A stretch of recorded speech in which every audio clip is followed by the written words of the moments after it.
Est-ce que trouver une copine va me permettre d'arrêter le porno? C'est probablement la croyance la plus répandue chez les mecs qui galèrent. Tu te dis, quand j'aurai une meuf, ce sera réglé. Je ferai l'amour pour de vrai, j'aurai plus besoin du porno. Tu t'imagines en couple, épanoui, magnétique et libéré. Dans cette vidéo, je vais te démolir cette idée. Et pas avec mon avis, avec des études, des vrais. Et à la fin, tu vas comprendre pourquoi c'est probablement la pire stratégie que tu puisses choisir pour te libérer du porno. Pas une mauvaise stratégie, la pire. Je m'appelle Benoît, je suis créateur de Reboot Mental. J'ai été dépendant au porno pendant 10 ans et je suis libre depuis 5 ans. Et plus de 150 mecs ont suivi mes formations. Et je peux te dire qu'au moins un mec sur deux qui m'appelle me sort cette phrase à un moment. Ouais, mais si j'avais une copine, ça irait mieux. Je vais te montrer pourquoi c'est faux. Premier point, la science est ultra claire sur un truc. Avoir une partenaire ne fait pas disparaître l'addiction au porno. Au contraire, dans la majorité des cas, ça la cache, voire même ça l'amplifie. Il existe une étude américaine publiée en 2022 appelée The Porn Gap, menée par les chercheurs Brian Willoughby, Jason Carroll et Brandon McDaniel. Désolé pour les prononciations. Une enquête nationale sur des milliers de couples américains. Et les chiffres sont terribles. 20% des hommes mariés ou en couple stable se sentent incapables d'arrêter leur consommation de porno. 20%. Et près de 25% des hommes en couple cachent activement leur consommation à leur partenaire. Donc un mec sur 4 en couple est en train de mentir à sa meuf sur sa consommation de porno. Ces mecs-là, ils ont trouvé la fameuse copine. Ils l'ont et pourtant ils consomment toujours et en plus ils mentent. Pourquoi? Parce que la copine ne traite pas le problème de la dépendance. Deuxième point, ton cerveau ne fait pas la différence comme tu crois. Quand tu te dis j'arrêterai le porno quand j'aurai du vrai sexe, tu pars du principe que le porno et le sexe réel sont deux moyens d'arriver au même résultat, que c'est interchangeable. Le porno faute de mieux, le sexe quand on a une vraie partenaire. C'est complètement faux du point de vue neurologique. Le porno c'est ce qu'on appelle un superstimulus, je t'en parle très régulièrement les derniers temps. Le concept vient de Nico Tinbergen, l'éthologue néerlandais, prix Nobel en 1973. Il a démontré que le cerveau peut être piégé par un stimulus artificiel plus intense que le stimulus naturel correspondant. Et là c'est documenté à fond. Le porno fournit à ton cerveau un niveau de nouveauté, de variété et d'intensité visuelle qu'aucune partenaire réelle ne peut atteindre. Aucune, quelle que soit sa beauté, son désir, sa créativité. Donc si ton circuit de récompense a été conditionné pendant des années par du porno,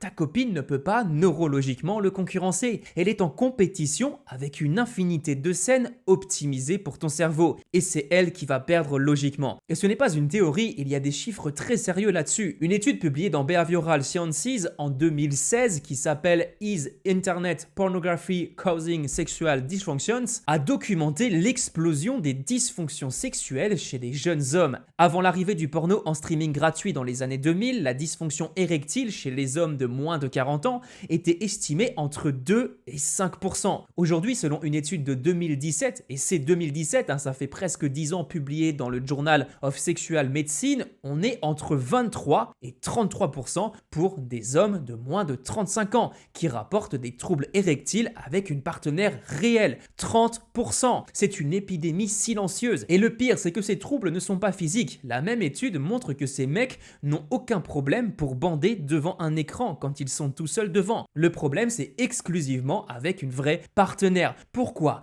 Parce que leur cerveau a été câblé pour répondre à un super stimulus. Et la vraie vie ne tient pas le rythme. Tu vois où je veux en venir? La copine que tu attends, elle va peut-être devenir le déclencheur de ton humiliation, pas la solution. Troisième point, et c'est là que ça devient dur à entendre. Trouver une copine quand tu es accro au porno, c'est probablement la pire stratégie pour deux raisons très concrètes. Première raison, tu vas externaliser le problème sur elle. Pendant les 6 premiers mois, tu es dans la phase passion. Le sexe est nouveau, ton cerveau a son shoot de nouveauté avec elle. Tu vas peut-être même moins consommer de porno ou peut-être même que tu vas arrêter. Et là, tu vas te dire, ça y est, c'est réglé, j'en suis sorti. Grâce à ma meuf, j'ai trouvé la solution, je suis libéré pour le reste de ma vie. Mais au bout de 6 à 12 mois, quand la routine s'installe, ton cerveau va rechercher la nouveauté. Et où il va chercher la nouveauté? tu le sais déjà. Sauf que cette fois, t'as une meuf qui t'aime, qui te fait confiance et qui va te le reprocher quand elle le découvrira. J'ai régulièrement des mecs en appel qui justement sont en ultimatum avec leur meuf, qui a découvert qu'il regarde du porno dans son dos et ça lui a pas trop plu et du coup c'est quelquefois des choses dramatiques qui se passent dans le couple. Il y a potentiellement séparation parce que madame se sent trompée. Tu vas avoir ajouté de la honte et de la trahison à ton problème de base. Et c'est ça aussi qui va amplifier le mécanisme. Raison numéro 2, tu mets ta libération entre les mains de quelqu'un d'autre. Si ton arrêt du porno dépend de ta copine, qu'est-ce qui se passe le jour où vous vous engueulez? Le jour où elle est fatiguée, malade ou qu'elle n'a pas envie pendant 2 semaines? Ça arrive. Tu retombes direct parce que tu n'avais jamais travaillé le vrai problème.